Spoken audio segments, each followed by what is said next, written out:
I don't know if I've really said this before, but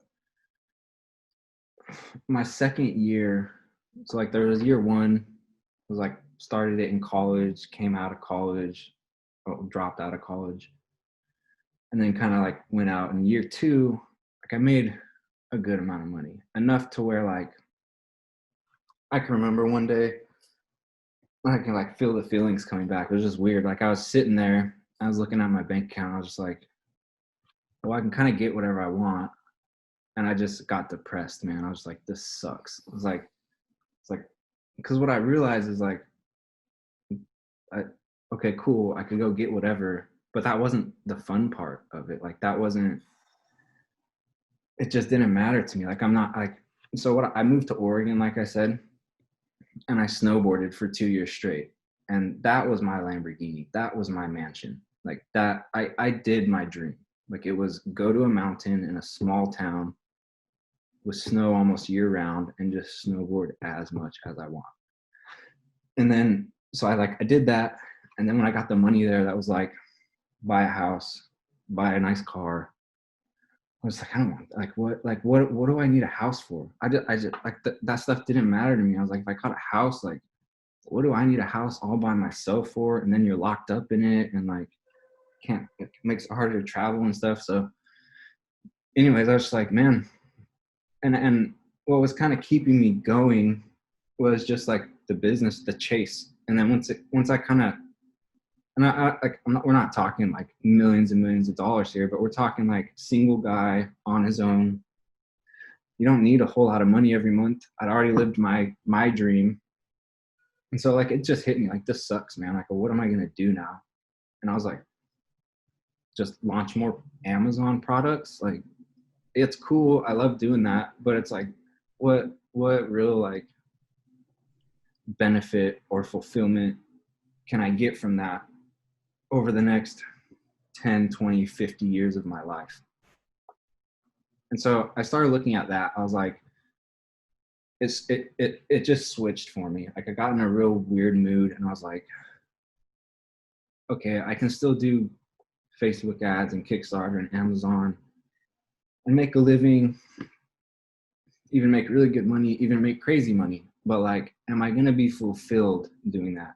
Am I gonna enjoy that along the way? And am I gonna get to the end of it and be like, am I gonna sit on my, like when I'm dying and I'm be like, yeah, I was legit. Like I'm glad. Like that's what I needed to do. Like that's what I wanted to do. And when I played that out, I was like, no, I don't wanna sit on my deathbed and be like, I'm so stoked I sold $30 million on Amazon. Like of like little gadgets that people throw away in 3 months. Like just no. So what that led me to was what you're saying is like, what are you trying to do long term? And I think it's still in progress, but I think I'm still going to use my skills of product development, advertising, stuff like that. But I'm going to try and do it. But my products and my messaging, I'm going to be at least try to be like very, very, very specific about them. And what I mean by that is I want to make some products and some messaging that well, I don't know exactly what it's going to be. I have some ideas. Frankly, I've been working on water a little bit for as an example. Just because like you're aware, water's not what we like. The water we're getting is not what we think. It's not the good stuff that we should be drinking to really like just push life throughout all of our body. You know, it's like there's a lot of crap in there that shouldn't be, or it's missing stuff that should be there. So I think ultimately I want to do some products and some messaging that really move, that really push like good into the world, into not into the. I want to take that back. Not into the world, into people's bodies, whether that's through the eyes, whether that's through the mouth, through the ears. Like I want to try and use the skill sets that I've developed to do that. because I think most of the time when people develop these skills, they tend to go the opposite direction, whether that's intentionally to try and hurt people or intentionally just because it's going to be able to make them more money. But I'm not interested in either of those. The money is like, it's honestly kind of just whatever to me. It's not, it lets you do some stuff you can't do otherwise, but ultimately, like, it's not that exciting. It's just not. So I'd rather not worry about what can I say or what product can I launch to make the most money possible. I'd rather spend my time coming up with a product, a line of products, a few brands, maybe one brand, where I can create good, healthy products that when people put them in their bodies, whether that's through ears, eyes, mouth, it has a good, healthy effect on them. And I don't say that to be like, oh, I'm trying to do such good things or whatever. It's just like the way that I got there is just by looking at my skill sets, which I think is important for everybody. I think everybody has unique skill sets, and you need to look at those. And like, you've got one here, man. Like, you've got a few here. And so I think everybody should just look at those and put as much effort as possible into how can I turn those into good for individuals, for like real people.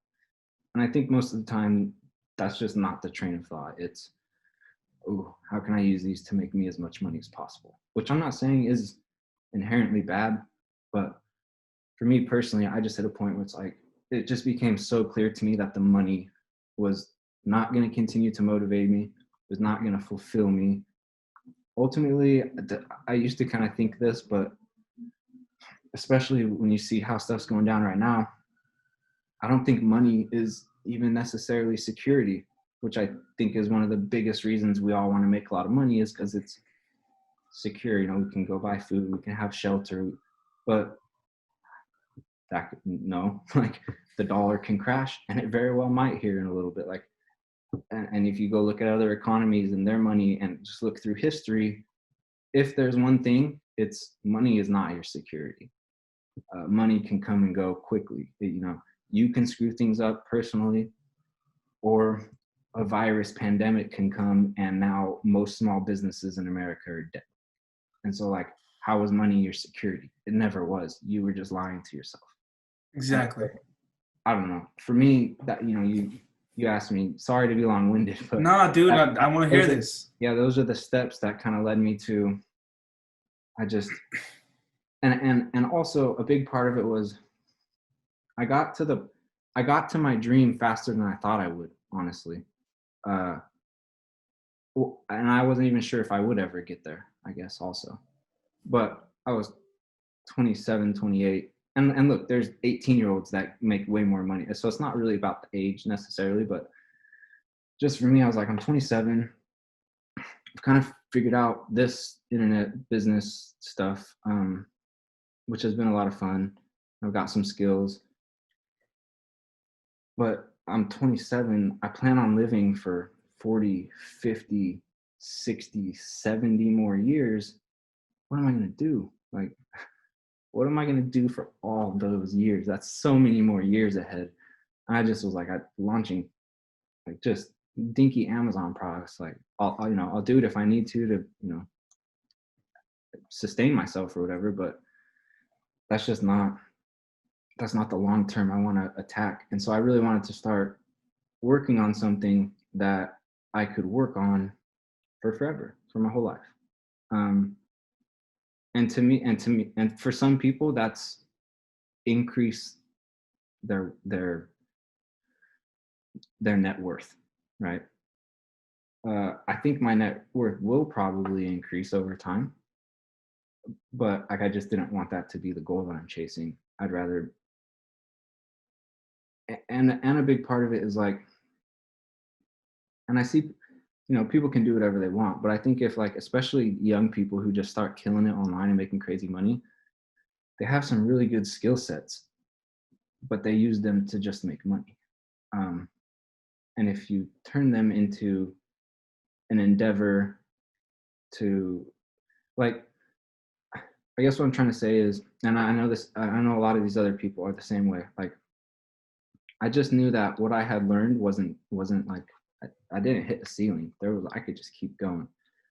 And if I wanted to learn how to, build a bigger company around better products, more involved products that, like water, for example, to sell water, like you got to go through a whole bunch of crap just to be able to put that thing on a shelf or on a site and actually send it to someone. Like all the laws, all the regulations, all the health codes, like stuff like that, which is stuff like when I was first approaching online stuff, I never wanted to, I don't want to deal with any of that. And I still like, you know, I, I still think a smart way to go Amazon product wise is just like find the dinky cheap ones and sell those. But I was like, I found out I was good at learning and that I can take the information, put it into practice and make it work. And I was like, if I can do that, why am I just going to do that over and over for dinky little Amazon products?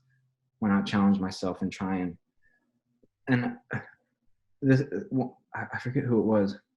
I think it was it the Snapchat guy? Or was it the GoPro? I think it was the GoPro guy. I don't know. But one of them was like, there's no difference in the amount of work between $1 million business, $10 million business, or $1 billion business. It's like you're going to put in pretty much the same amount of time and the same amount of work. It's just like the strategy and execution might be a little bit different. So that was interesting to me that I was like, okay, I built these little businesses, which are awesome. And like, I think everybody should do that because what an amazing thing to even if it's like 50K, 40K a year for someone on their own, and you don't have to go into work every day. You can move around when you want. You can talk to who you want, when like control your schedule. Man, I'll take 40K and freedom over 100K, 150K and having to walk into work every day. That's just straight, like full truth. Like that's how I feel about it.